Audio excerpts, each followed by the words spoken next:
How's it going, everyone? I'm Diego from StackWallet, and today we're going to be talking about common scams in the cryptocurrency space. The majority of scams out there are focused on one of two things.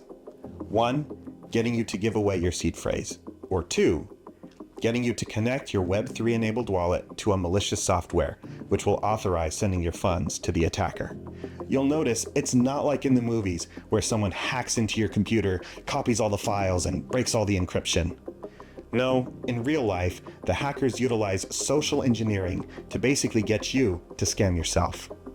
One of the common ways this happens is when a user of a wallet software goes to a support channel in need of help. Let's say you're having trouble with StackWallet, so you hop onto our Discord or Telegram channel and ask for help. These support channels themselves are legitimate, but scammers often lie in wait for someone to request assistance, and then have various accounts send you a direct message pretending to be support. These scammers look very convincing, oftentimes using the same profile pictures as support staff, and even have very similar usernames. An example of this is when a scammer copied the username of one of my support staff, Alexa, but changed the L in her name to a capital I. It looks so similar that most people won't even notice, and can be fooled even if they're vigilant in making sure they're talking to the right person. In general, a good rule of thumb is to never answer a direct message of any kind, and keep your support conversations in the public chat rooms. Once the scammer has you in a direct conversation, their next step is to get you to give them their seed.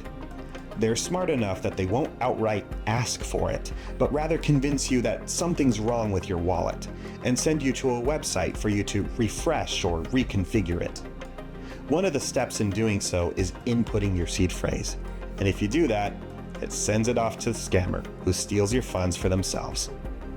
Other, less common scams can include making entire websites or malicious lookalike copies of the entire wallet application, which send seed phrases off to the attackers. In summary, always double check that you're at the right website, only download wallets from official sources, and be careful who you talk to in support channels. Well, everyone, I hope this was helpful. Join us again next time for more educational videos that help you navigate the cryptocurrency space. See you next time.